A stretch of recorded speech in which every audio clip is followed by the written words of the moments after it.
काय सांगाल? काल अनिल शेठ पाटील यांनी तुमच्यावरती भ्रष्टाचाराचे आरोप केले, याबद्दल काय सांगाल?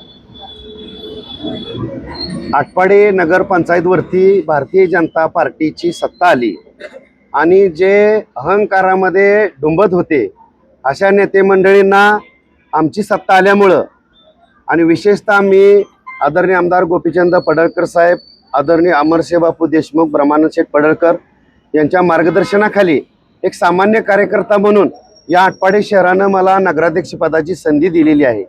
आता विरोधकांना आज तालुका पंचायत असेल, जेडपीमध्ये ते म्हणतात आम्ही बाजी मारली, मैदान मारलं, पण आटपाडी शहर म्हणजे तालुक्यातल्या सर्व प्रशासकीय असेल महत्त्वाच्या कार्यालयांचं मुख्य केंद्र आहे आणि ही केंद्र त्यांच्या हातातून निसटल्यामुळं त्यांच्या मनामध्ये एक शल्य बोचते. ते जणू काही सत्यविना माशेची तडफड होते अशी त्यांची अवस्था झाल्या आणि त्यामुळं जो तो उठतो या नगरपंचायतीवरती बेताल आरोप करतो.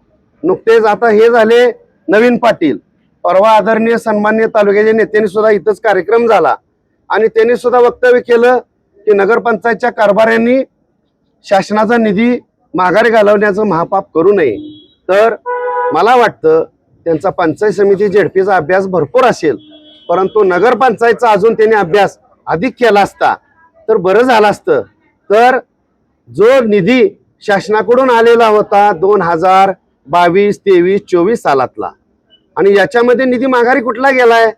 आता निधी हा माझ्या माहितीप्रमाणे 7,20,00,000 रुपये जो 3 वर्षामध्ये माघारी गेलाय. तो कोणामुळे गेला, का गेला? तर त्या काळात तर प्रशासक होता, त्या प्रशासकावर कंट्रोल कोणाचं होतं? त्यांचंच होतं ना.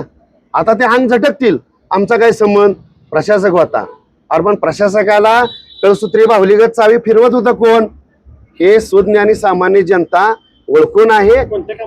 7,20,00,000 रुपयेचा निधी जो या ठिकाणी नगर विकास विभागाकडून 9 जून 2022 दांडोरमा स्मशानभूमीचा 10 लाख, काळामाळ हनुमान मंदिर, प्रकाशवाडी नाथ मंदिर 20 लाख, 5 जुलै 2022 PWD कार्यरत यंत्रणा होती त्यांच्याकडून ही स्मशानभूमी, Sagarmala road, Sarkarwada garden, Indian gas यांच्या शेजारचा भाग विकसित करणे, त्याचबरोबर स्मशानभूमी, मुख्य स्मशानभूमी 70 लाख, सागरमाळा रोड स्मशानभूमी 50 lakh, Sarkarwada garden 20 lakh, Indian gas शेजारी विकसित करणे 20 लाख.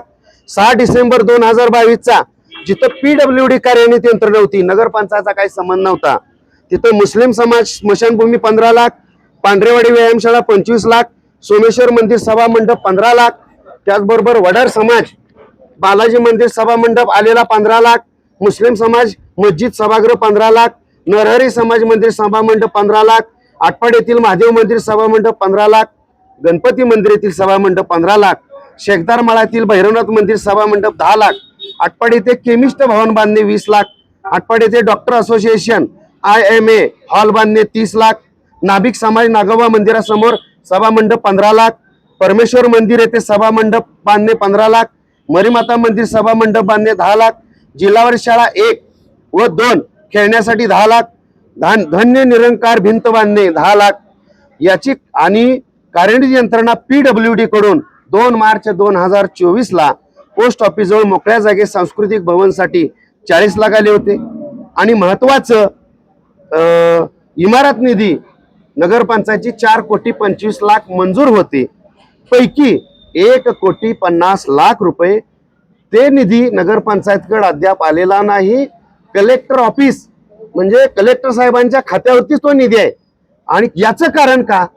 तर अजून त्यांनी जे गोडाऊन जवळची इमारत बांधणीसाठी जागा सुचवली होती, परंतु जोपर्यंत या नगरपंचायत मालकीची जागा होत नाही तोपर्यंत कुठली इमारत किंवा नगरपंचायतला फंड खर्च करता येत नाही. फक्त हे पोकळ वल्गना करतायत, घोषणा करतायत, मग आम्ही एवढे निधी आणले, तेवढे निधी आणले, मग हा निधी जागेअभावी जर नगरपंचायतची मालकीची जागा जोपर्यंत होत नाही तोपर्यंत शासनाचे अनेक निधी येतात आणि जागा जर नसेल, काही ठिकाणी खाजगी मालकी आहे, काही ठिकाणी वडापत्र आहे, काही ठिकाणी PWD ची हक्काची जागा आहे. मग असे जे निधी आहेत हे निधी नगरपंचायत मालकीची हक्काची जागा नसल्यामुळं माघारी गेलेले निधी आहेत, जवळजवळ 7,20,00,000 रुपये. तर सन्माननीय नेत्यांनी, जबाबदार नेत्यांनी बेजबाबदार वक्तव्य किमान इथून पुढे तर टाळावीत आणि नगरपंचायतला विनाकारण बदनाम करण्याचा. अरे आम्ही 18 जानेवारीला तर आमची पहिली मिटिंग झाली. आज 3 महिने झाले कारभार खऱ्या अर्थानं सुरू व्हायला. निवडणूक 2 डिसेंबरला झाली, 21 डिसेंबरला निकाल लागला. त्यानंतर प्रशासकीय पदभार आमचा पहिली मिटिंग 18 जानेवारी 2026 ला झाली. मग आता तुम्हीच सांगा, शासनाचा आलेला निधी माघारी घालवण्याचं महापाप त्यांच्या काळातलं, आमच्या काळातलं का अजून कोणाच्या, हे सगळं समजायला आटपाडीकर शहरातली सुज्ञ जनता नागरिक ओळखून आहेत. त्यामुळं बेताल बिनबुडाचे आरोप त्यांनी करू नयेत.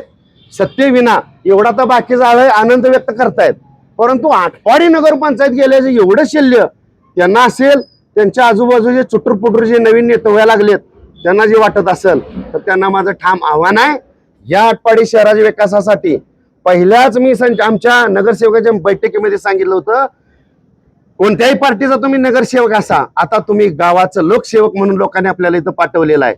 कोणताही आमदार मंत्री नेते यांच्याकडून निधी आणा, कुठलंही पत्र देताना अडवणूक केली जाणार नाही, हे ठामपणे मी त्यांच्याही नगरसेवकांना तुम्ही विचारा.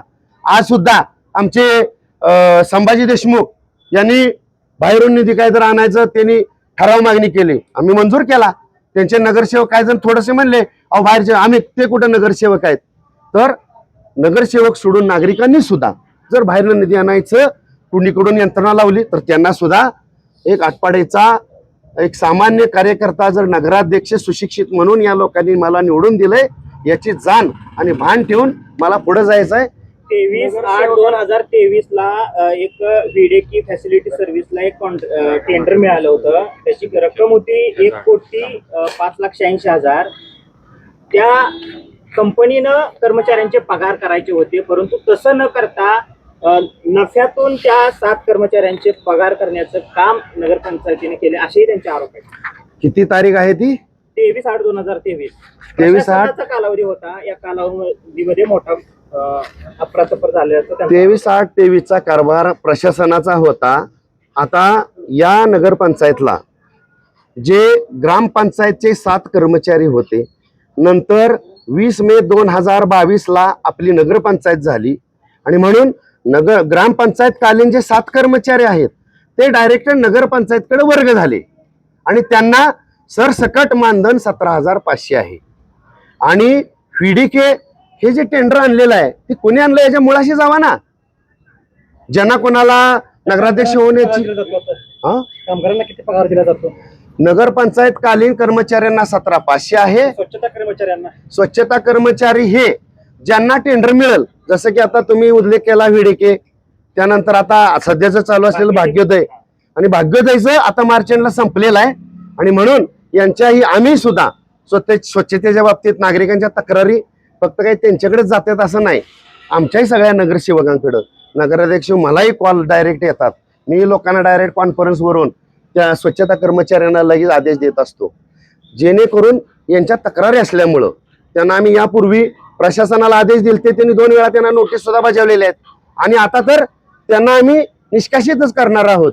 जे काय सेवकांच्या मध्ये समन्वय नसतो का? कोणत्या नगरसेवकांच्या? जे आता आरोप केलेले आहेत अनिल पाटलांनी, त्यांचे जे मिसेस नगरसेविका आहेत त्यांच्यामध्ये आणि नगराध्यक्ष सर्व नगरसेवकांमध्ये शिवसेना भाजप यामध्ये समन्वय नाही का?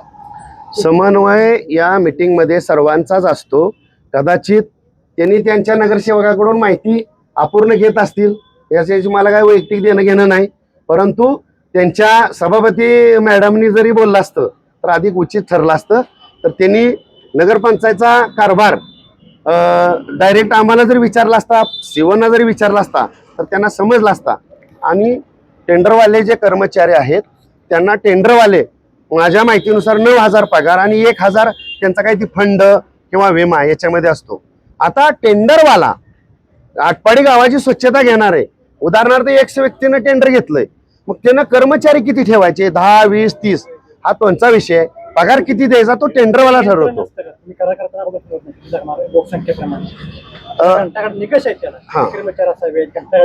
त्यांनी त्यांच्या बायलॉज मध्ये सर्वसाधारण 20 ते 25 कर्मचारी, त्यानंतर घंटागाडी किंवा कचरा गाड्यासाठी 25 कर्मचारी आहेत. आणि आता घंटागाड्या 5 आहेत पैकी कार्यरत कार्यरत 3 आहेत आणि ट्रॅक्टर एक चौथा आहे. 2 घंटा हे गाडी बिघडलेली आहे. त्यापैकी 2 गाड्या नगरपंचायतच्या आहेत.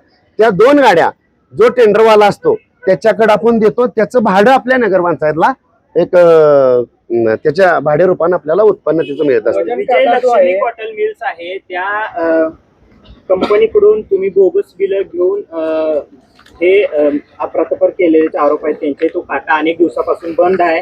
तो आरोप कोणाचा आहे? अनिल शेठ पाटलांचा आरोप आहे. त्याच्यावरती तुमच्या सह्या सुद्धा आहेत. मुळात ज्यांनी आरोप केलेले आहेत त्यांनी काचेच्या घरात राहून दुसऱ्याच्या घरावर दगड मारण्याचा प्रयत्न करू नये. त्यांचे सुद्धा अनेक कारनामे आमच्या हातामध्ये आहेत आणि योग्य वेळेस ते आम्ही बाहेर काढूच. शिवाय जो वजन काट्याच्या संदर्भानं त्यांचा जो विषय आहे, टेंडरवाला काय करतो त्याचे डॉक्युमेंटरी ऑफिसला जमा करतो आणि त्या प्रत्येक पावतीवरती तो स्वतःची साईन मारतो व्हेरीफाईड म्हणून. जर एखाद्या व्यक्तीनं पावती जोडली आणि स्वतःची सिग्नेचर असेल तर प्रशासन एवढ्या खोलात जर त्यांना खोलात जायचं असेल तर माझं त्यांना खुलं आव्हान आहे. जर त्यांच्यात हिंमत आणि धमकच असेल तर ही विजयदेवी कॉटन मिलच्या पावत्या आज तिथं ती विजयदेवी कॉटन मिल कोणाच्या ताब्यात आहे? जिल्हा बँकेच्या ताब्यात आहे. बरोबर, जिल्हा बँकेच्या ताब्यात आहे. जिल्हा बँकेला इथले संचालक आहेत का नाही कोण त्यांच्या विचारधारेतले? त्यांच्याकडे जावं. आणि माझं मुळात खुलं आव्हान आहे, जर त्या यंत्रणेने जर या टेंडरवाल्याला पावत्या दिल्या असतील तर त्या यंत्रणेवरती माग पुढे आम्ही फौजदारी गुन्हा दाखल करायला सुद्धा थांबणार नाही. बिनबुडाचे आरोप त्यांनी करू नयेत. आणि त्यांनाही माझं सांगणं आहे तुम्ही खोलात जावा. काहीतरी हा नगराध्यक्ष त्यांना आवडत नसेल पण गावाला आवडलाय ना, गावाला आवडलाय. ते बिल आले. आम्ही 18 जानेवारीला फर्स्ट मीटिंग झाली आणि माझे जे इथं तुमचे कर्मचारी स्वच्छतेचे इथं पाठीमागे त्यांना मी बोलूनच ठेवलंय. जे त्यांचा आरोप आहे ना 5-6 कर्मचारी आहेत त्यांनी इथं यावं. तुम्ही पण आता डोके मोजा की ते तुम्हाला दाखवतो टेंडरवाले जे कर्मचारी. तर त्यांना ऐका ना, पावत्या त्यांनी विजयदेवी कॉटन मिलच्या जोडलेल्या आहेत. मग काटा बंद आहे का जुना आहे ते आता त्यांनी मुद्दा घेतलाय. परंतु मग बिल कशी मंजूर झाली? ऐका एक मिनिट. 4 महिने झालं या स्वच्छता कर्मचाऱ्या बिचाऱ्यांना 9,000 पगार आहे. यांच्या चुली बंद पडल्या होत्या. आम्ही सत्तेत येऊन 1-2 महिना होतोय तर यांनी सगळी कैफियत मांडली. सर आमचे 4-4 महिन्याचे पगार नाहीत. तेवढं मग पगार नाहीत. मिसगाईड नाही. तुम्ही समजून घ्या नागेशराव. कसे नफ्यातून बिले त्यांना दिलेले नाही. त्यांनी अभ्यास करावा. टेंडर दिला असताना जे 7 कर्मचारी आहेत तुम्हीही समजून घ्या, जे 7 मूळचे कर्मचारी आहेत ते नगरपंचायत अंडरच आहेत आणि जे टेंडरवाला भागवदेवाले आहेत त्यांचे हे जे काय 22-25 कर्मचारी ते त्यांचे आहेत. त्यांचं तिकडे लक्ष नसेल म्हणून त्यांना दिसत नसतील. कर्मचारी आहेत स्वच्छता करते त्यांना विचारा. हा काही कच्चे दुवे असतील हे स्ट्रॉंग करण्यासाठी भाग्योदय सारखे बेफिकीरपणे वागणारे एजन्सीज आहेत. त्यांना आम्ही यापूर्वीही प्रशासनानं आम्ही सत्य येण्या अगोदर 2 नोटिसेस दिलेल्या आहेत आणि इथून पुढे तसला टेंडरवाला इथं येणार नाही. आणि गावाची हाल म्हणजे आम्हाला सुद्धा ते नकोच आहे. म्हणून आम्ही नक्कीच दक्षता घेऊ. तो मुद्दा सुधारण्यासाठी प्रामाणिक प्रयत्न असेल. त्यांचं टेंडर संपलेलं आहे, त्यांची बिलं अदा झालेली आहेत का? टेंडर जरी संपलेलं असलं तर नवीन टेंडर प्रोसेसिंग व्हायला पेपरमध्ये निविदा द्यावी लागते. निविदा दिल्यानंतर प्रोसेसिंग असते. त्या प्रोसेसिंगला 1-2 महिने जातात. मीटिंगमध्ये यावं लागतं. मीटिंगमध्ये फायनल शिक्कामोर्तब होतं. मग 1-2 महिने कालावधी जातो म्हणून त्यांना मुदत वाढ दिली जाते. आणि आता नवीन जे टेंडर आहेत त्याची निविदा आमची पेपरला प्रसिद्ध झालेली आहे. नवीन टेंडर आणि हे जे महत्वाचा मुद्दा आहे, सन्माननीय ज्यांनी आरोप केलेत त्यांचा थैथयाट का चालू आहे? यापूर्वीची जी काही टेंडर्स होती ती कोणाच्या आशीर्वादानं होती? ह्याच्याही खोलात जावा व्हीडीके कोणी आणला होता? आता यांना त्यांच्या मिसेसना सभापतीपद स्वच्छता आरोग्याचं असल्यामुळं त्यांचा त्यात इंटरेस्ट असावा कारण हा मोठा विषय आहे म्हणून. पण या आटपाडीकर नागरिकांसाठी कचऱ्यातनं कोणालाही हात मारून घेण्यासाठी हात वलं करून घेण्याचं कोणा जर स्वप्न असेल तर नगराध्यक्ष नात्यानं माझे सगळे नगरसेवक सर्व प्रशासन यांना घेऊन अजिबात ते खपून घेतलं जाणार नाही. तुम्हालाच गावाची काळजी आहे, आम्हाला नाही. तुम्हाला जेवढे त्याच्या 10 पट काळजी आम्हाला आहे. असं काय कोणी समजू नये आम्हीच गावाची उद्धार करते, गावाचा विकास करणारे. ठेकेदार ते पूर्वी होता तो त्या कर्मचाऱ्यांची पगार देत होता हो. पंचायतीची. आणि आताच तुम्ही का द्यायला लागला? कोण? तुम्ही परत चालू केलं ना, तुम्ही त्यांना द्यायला लागला. ठेकेदारांचं बिल अजून एक शिल्लक आहे, पण या माझ्या गरीब कर्मचाऱ्यांची चूल बंद पडू नये त्यावेळेस कटिंग करून घेतलं जाईल ना. तुम्हाला आकडे दाखवीन ना आम्ही, जे आम्ही आता तात्पुरतं ऍडजस्ट केलंय. आणि कर्मचारी आहेत तुमच्याशी ते बोलतील, त्यांचं मनाई काम करत नसतील. बघा हे अजून यांना कामावर यांना आता बोलवलेलं आहे. तुम्ही कुठं कुठं काम करता, काय काय सगळे स्पॉट त्यांना. हा एक मान्य आहे, केलं जातं हा? का? कचरा विलीनीकरण केलं जातं का? कचरा विलगीकरण डिसेंबर पर्यंत झालेलं आहे. डिसेंबर नंतर पुढचं झालेलं नाही, त्यामुळे त्याचं बिल अजिबात निघणार नाही. आणि नगराध्यक्ष नात्यानं बिल आम्ही त्याच्यावर सह्या करणार नाही. त्यांनी म्हटलं की 4 कर्मचाऱ्यांना तिथे काढले पैसे. कधी? डिसेंबर पर्यंत असेल, त्यांनी माहिती घ्यायला हरकत नाही. एक सामान्य कार्यकर्त्यांनी माहितीच्या अधिकारा त्या कचरा डेपो विषयी बायोडिग्रेड करण्याविषयीची माहिती मागवली होती. तर तिथं त्याला उत्तर असं देण्यात आलं आहे की ती प्रोसेस आम्ही केलेली आहे. वास्तविक पाहता तिथं लाईटचं कनेक्शनच नाहीये. मग ही प्रोसेस झाली कशी? हा, आता सुरुवातीला आपली पहिल्यांदाच नगरपंचायत झालेली आहे. प्रथम नगरपंचायत असल्यामुळं पहिल्यांदा कचरा डेपो होणं गरजेचं आहे. नंतर त्याला कंपाऊंड असणं गरजेचं आहे. कंपाऊंड असल्यानंतर मशिनरीज 50% मशिनरीज आपल्या इथे येऊन पडलेल्या आहेत. अजून 50% मशिनरीजसाठी शासनाकडून आम्ही प्रस्ताव दिलेला आहे. तो ज्यावेळेस येईल त्यावेळेस ही पुढची कार्यवाही होईल आणि नक्कीच आटपाडीकरांचं समाधान होईल. असे जे बाईट देणारे किंवा आपल्या माध्यमातून प्रिंट माध्यमातून जे बडबडणार आहेत त्यांची बडबड थोड्या दिवसात थांबेल. कारण आमचा सगळ्यांचा गतीनं जो कारभार चालू आहे. अहो आता आम्ही अजून 1 रुपया निधी नाही आलेला. एजन्सीने सर बिल चुकीचं जोडलंय पावती पण तुम्ही त्यांना कारवाई करणार का काय? 100% जर चुकी काय करणार? प्रशासनाला मी आदेश दिलेले आहेत, सक्त ताकीद दिल्या. जर याच्यामध्ये बोगस ती पावती असेल तर बोगस पावती देणाऱ्यावर फौजदारी झाली पाहिजे, गुन्हे दाखल करा. आजच निर्देश दिले आजच्या मीटिंग मध्ये. आणि बोगस जोडणारा कोण आहे तर त्याची एजन्सी ब्लॅकलिस्टेड करा. त्याचा ठराव आम्ही आजच्याच मीटिंग मध्ये घेतलेला आहे. तर नगराध्यक्ष अडवतात बांधकाम परवाना देताना 1 लाख रुपयाची मागणी, असं त्यांनी आरोप केला आहे. कोणाचं बांधकाम? नगराध्यक्ष नव्हे, आपले शिव साहेब. हा, मग हा विषय शिवांना तुम्ही विचारला तर बरं होईल. विषय आहे ना. आणि जर तो विषय माझ्याकडे, नियंत्रण नाही का तुमचं? नियंत्रण नसतं काय? तुमचा विषय माझ्याकडे आज आलाय, काल तुम्ही काहीतरी त्यांची बाईट घेतली त्या माध्यमातून, मग त्या शिववर कारवाई करायला प्रशासकीय यंत्रणा पुढे आहे ना. तिकडे जावं, त्यांनी दाद मागावी. आणि शिव दोषी आढळले तर आम्ही त्यांना पाठीशी घालणार नाही. तुमच्याकडे येणार, तुम्ही त्यांच्यावरती नियंत्रण तुमचं पाहिजे. 100% असणार. आमच्याकडे आलं तर आम्ही 100% ठेवणार. किंवा काय विचारला? नगराध्यक्षांची एकाधिकारशाही सुरू आहे असंही म्हटलं जातं. हा नगराध्यक्ष 17 प्रभागातल्या लोकांनी निवडून दिलेला आहे, म्हणून लोंग्या सोंग्यानी एकाधिकारशाही म्हणलं म्हणून काय त्याला दाद देण्याची काय एवढीच काय मला गरज वाटत नाही. सर 2023ला विडेकीला जे टेंडर दिलं होतं ते 1,05,86,000 होतं. त्यानंतर 25ला ते टेंडर पुन्हा 1,28,00,000 नेलेलं आहे. टेंडर वाढवले का वाढवले याची चौकशी केली का तुम्ही? आता 25 सालापर्यंत 24 सालाचं म्हणत असाल तर यापूर्वीचा सगळा प्रशासकीय कारभार त्यांचे सन्माननीय जवळचेच नातलग किंवा ते ज्यांना मानत असतात यांचं त्याच्यावरती कंट्रोल होतं. तुम्ही त्यांच्याकडे माझे बाण आहेत, तुम्ही थेट त्यांना विचारू शकता. आता याच्या पूर्वीचं टेंडर आहे ते वाढवून येणार की पहिलं ज्या 2 टेंडरचा रेशो आहे त्याप्रमाणेच होणार? दोन टेंडर मधला जो रेशिओ आहे 5-10 लाख इकडं तिकडं वाढू शकतात. कारण का आता जी गचाळ यंत्रणा तुमच्या माध्यमातून आणि मलाही थोडीशी जाणवल्यामुळे आम्ही सगळ्यांनी नगरसेवकांनी ठाम निर्धार केला, जे अशी गचाळ सेवा देत आहेत अशांना जवळ सुद्धा टेकून घ्यायचं नाही. पारदर्शी कारभारासाठी तुमच्या परस्पर सांगेन, मी स्वतः BVG या एजन्सीला संपर्क केला, कारण त्यांचं नाव मोठं आहे. बेंगलोर सारख्या म्हैसूर सारख्या सिटीमध्ये काम करतात, परंतु त्यांच्या MD कडून सांगितलं की आम्ही एवढे कमी रकमेचे टेंडर्स काय आम्ही घेत नाही, मोठ्या रकमांचा असेल तर आम्ही स्वीकारतो. म्हणजे आम्हाला सुद्धा हे गाव स्वच्छ निर्मळ राहावं, लोकांची सेवा व्हावी याचा प्रामाणिक आम्हाला सगळ्यांना वाटतंय. असं काय कोणी समजू नये आम्हीच गावाचा सगळा हकलता घेतलाय आणि आम्हीच गाव नीट करू. काल अध्यक्ष तानाजीराव पाटील यांनी सांगितलं की आलेला निधी माघारी घालवू नका. म्हणजे एकंदरीत काय सांगायचं होतं त्यांना, काय सुचवायचं केलं पाहिजे?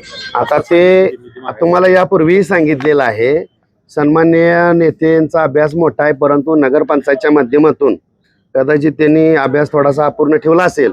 तर आता मी सगळी जी लिस्ट वाचून दाखवली, काही PWT कार्यान्वित असणारे यंत्रणेचे निधी होते, काही आपल्या याचे तहसील कचेरी असेल, त्यानंतर काही खाजगी जागा असल्यामुळं तो निधी माघारी गेलाय 7,20,00,000. याच्यामध्ये आता इमारती सुद्धा जे म्हणतायत ती अजून गोडाऊनची जमीन नगरपंचायतच्या नावावर अजून यांनी करून घेतली नाही. मग 3-3.5 वर्ष हे जे सांगतायत 200-250 कोटीची कामं केली, मग तुम्हाला साधी नगरपंचायतची जागा का नगरपंचायतच्या गोडाऊनची जागा नगरपंचायतच्या ताब्यात का तुम्ही घेतली नाही? उगाच विकासाच्या वल्गना गप्पा थापाईने मारू नयेत. केवळ यांचं शल्य एकच आहे, भारतीय जनता पार्टीचा नगराध्यक्ष आणि सत्ता इथं आल्या, पोटात जळफळाट उठलाय, तालुका पंचायत आली, जेडपी झालं, पद पण मिळालं, त्याचा आनंद यांना घेता येईना. केवळ शल्य आणि दुःख एवढं आहे की नगरपंचायत आपल्याला मिळाले नाही, कारण तालुक्याचं सेंटर पॉइंट आहे आणि प्रामाणिक आमची नीती साफ आहे, स्वच्छ आहे आणि 1,00,000 शासनाची पगार त्या सेवेवरती बलिदान देऊन या आटपाडी शहराची सेवा करण्यासाठी हा कार्यकर्ता नगराध्यक्ष आदरणीय आमदार पडळकर साहेब, बापू साहेब, ब्रह्मानंद शेठ यांच्या मार्गदर्शनाखाली काम ठामपणे करतोय. 5 वर्षामध्ये यांना बोलायला एक शिल्लक जागा राहणार नाही. म्हणून आता सारखं ब्लेम करायचं, नगरपंचायत बदनाम कशी होईल असं काम करायचं, म्हणजे जेणेकरून आम्हाला काय सुचू नये. अरे बाबांनो, आम्ही पण मोठ्या तालमीत तयार झालेले सगळे नगरसेवक नगराध्यक्ष आहे. असं काय आम्ही पण काय कच्च्या गुरुचं चलन आहे आणि गावाला आम्ही दाखवून देऊ. जे जे आव्हान असतील ते आम्ही या शिरावरती घेऊ आणि गावाला आनंद अभिमान वाटेल. थांबा ना, 3रा महिना आहे, 4था 4-6 महिने उद्या नवीन एखाद कचरा टेंडरवाले उद्या त्यांच्या मुंडेवर जर पाय उभा ठेवून स्वच्छतेसाठी आम्ही सुद्धा सगळ्या नगरसेवकांनी एक दिवस गावासाठी आटपाडीच्या स्वच्छतेसाठी उपक्रम राबवला, स्मशानभूमी स्वच्छता केला. आम्ही कुठलंही काम कमी दर्जाचं मानत नाही, परंतु हे येशीतले चमकोगिरीतले जे पुढारी आहेत त्यांना आव्हान आहे, जमिनीवरती या, बिनबुडाचे आरोप करू नका आणि दिव्याखाली भरपूर अंधार आहे. जर काढायचं म्हणलं पोपट तोरणे घर ते स्मशानभूमी आंबेमानातली किती अंतर आहे हो? तर हे आरोप जे केलेले आहेत ते खरे आहेत की खोटे आहेत? पण ते एकंदरीत भ्रष्टाचाराचे आरोप केलेले. भ्रष्टाचार त्यांनी कागदावरून 1 रुपयाचा भ्रष्टाचार सिद्ध करावा. नगराध्यक्ष पदावर पाणी सोडायला हा युटी जाधव कमी पडणार नाही. त्यांनी राजकीय जीवनात संन्यास घ्यायची मानसिकता आहे का त्यांना विचारा. हे आरोप काय केले असतील असं वाटतं? आता सत्ता नाही ना, आता सांगितलं ना, जळफळाट आपल्या विचाराच्या विरोधातली सत्ता येतं. दुसरं काय असणार आहे? पोटसूळ. त्यांनी जी कागदपत्र सादर केली त्यामधून काय कागदपत्र सादर केली तुमच्याकडे? प्रशासकीय कालावधीतली आकडेवारी आणि चालू स्थितीतल्या आकडेवारीची आकडेवारी त्यांनी दिली. त्यावरून काय आकडेवारी दिली, कशा संदर्भात दिली ते कळू द्या ना. टेंडर विषयी किंवा गाड्यांविषयी. टेंडरचं तुम्हाला सांगितलंच, टेंडरचं तर तुम्हाला सांगितलं. ऑइल मिलची खोटी बिलं सादर करून बिलं पास केलेली आहेत. ही जी काय आहे ते त्यांनी कलेक्टर साहेबांकडे जावं, ती म्हणलेत ना, जावा ना, तुमच्याकडे भरपूर यंत्रणा आहे. मंजुरीच्या प्रोसेस मध्ये तुमचं सही आहे? कुठल्या जे मंजुरी बिल मंजुरी जे तुमच्या बिल जे या केवळ ह्या करपलेल्या चेहऱ्या मागे बघा, हे सगळे कामगार आहेत, या चेहऱ्यांकडे बघून 4-4 महिने पगार थकले होते आणि पगार त्यांचे निघावेत म्हणून त्या बिलावरती मी प्रामाणिकपणे सही केलेली आहे. पगार टेंडर मधून पगार निघायला पाहिजे ना. टेंडरवाल्याच्या बिलावरती सही केली मी. तीच बिल तुम्ही टेंडरवाल्याचं बिल निघले त्यांचे 4 महिने पगार निघणार आहेत का? ती चुकीचं झालंय असं प्राथमिक दृष्ट्या मग दिसतंय. चुकीचं आहे तर सिद्ध करा ना. त्याच्या व्हेरीफाईड करणारा जो कोण असेल किंवा विजयदेव कॉटन मिलचं पावती देणारा जिल्हा बँकेत ताब्यात आहे, मग जिल्हा बँकेनं पावती दिली का खात्री करा ना. किंवा देणारा कोण आहे तो दोषी आहे. जर दोषी असेल त्याच्या फौजदारीचा आम्ही गुन्हा ठराव घेऊ ना, इथं तो सिद्ध करा. कचरा विलगीकरण झालंच नाही हे असं- डिसेंबर पर्यंतच बिल काढलेलं आहे, त्याच्या पुढं बिल निघालेलं नाही. विलगीकरणाचा विषय असेल तर झालंच नाही मुळात, तर ते सगळे टेंडर सगळं बोगस आहे आणि सगळंच बोगस आहे असं कागदपत्रावरून दिसतंय. हे झाला आरोपाचा विषय. वस्तुस्थिती आणि सत्य आणि तथ्य तुम्ही जाणून घ्या आणि मग इथून पुढे आपण बोलू. डिसेंबर पर्यंत बिल काढलं नाही. 26/2/2026 ला 9,64,852 रुपयाचं बिल काढले. विलगीकरणाचं चाललंय. टेंडर म्हणजे टोटल वर्षाचं जे काय मला वाटतं 1,28,00,000 टोटल वर्षाचं टेंडर असेल, त्यातला तो एक हप्ता आहे. जो हप्ता काढल्याशिवाय कर्मचाऱ्यांचे 25 कर्मचारी. बोगस बिलाची तुम्ही बिल काढताना चौकशी केली नाही? बोगस बिल कुठली? कॉटन मिलची जोडलेली. कॉटन मिल बोगस आहे किंवा नाही हे सिद्ध होईल आणि ते दिलं कोणी याच्या खोलात जाऊया ना, खोलात जाऊया. ते त्यांनी सिद्ध करावं. बोगस बिल कोणी दिलं, त्या टेंडरवाल्यानं लावलं का अजून यांच्याशी संगनमतानं कोणी, का अजून या टेंडरवाल्याला हरेश करून यांना अजून काही मलिद्याचा काय विषय आहे का? हाही चेक करणं विषय महत्वाचा आहे ना. बिलावर तुमची आणि मुख्य देयकाची सही आहे. अहो किती वेळा सांगितलं तुम्हाला, हा किती वेळा सांगितलं. आवाज माणदेशाचा, माणदेशातील प्रत्येकाचा. माणदेश प्राईम सबस्क्राईब करा आणि अपडेट रहा. नवीन व्हिडिओच्या नोटिफिकेशनसाठी बेल आयकॉनचं बटन दाबा. धन्यवाद.